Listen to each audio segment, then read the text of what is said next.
Hello and welcome to the video about DNA. Let's start the video about talking about nucleic acid.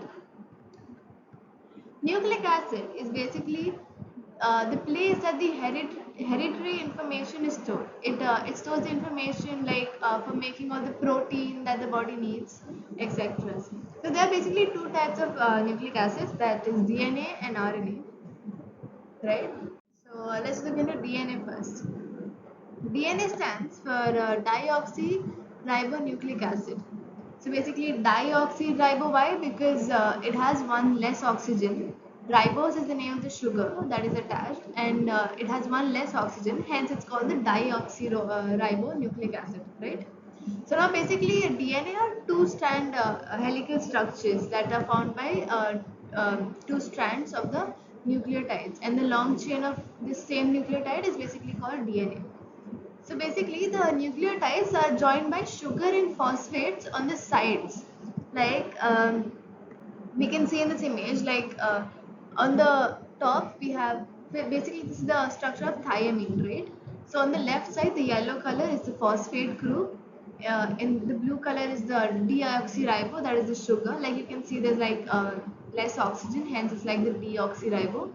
And then we have the nitrogenous group on the top, right? uh, okay, so these now moving on to, basically there are four nucleotides that are in the DNA, that is A, G, T and C.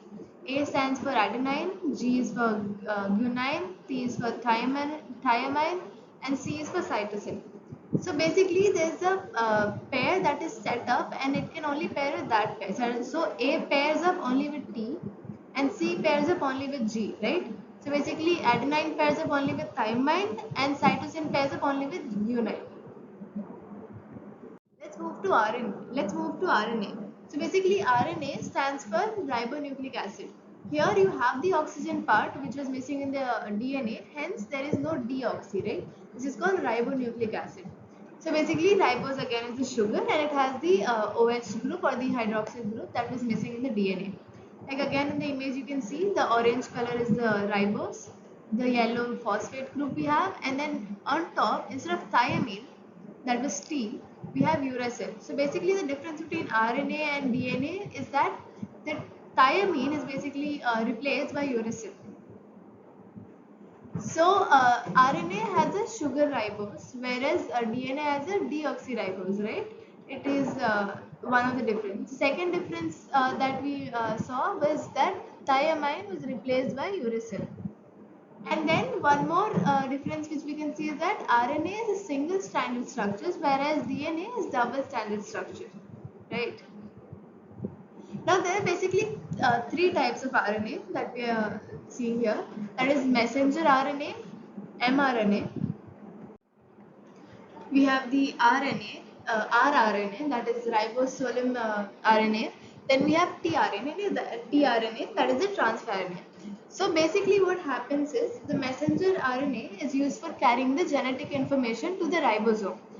Okay, and rRNA is basically goes along with the protein that will make up the ribosome.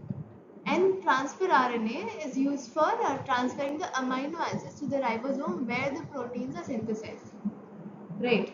So basically, first we'll have the rRNA. That is when you have the single threaded structure of RNA, we have the rRNA that makes the protein. Okay.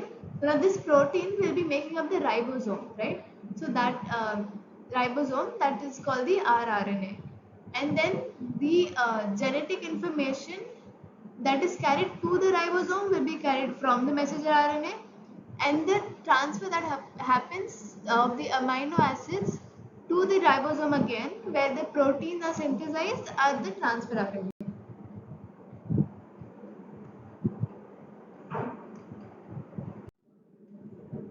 So that is it for the DNA video. In the next video, we'll be seeing about Human Genome Project and the genome. Thank you.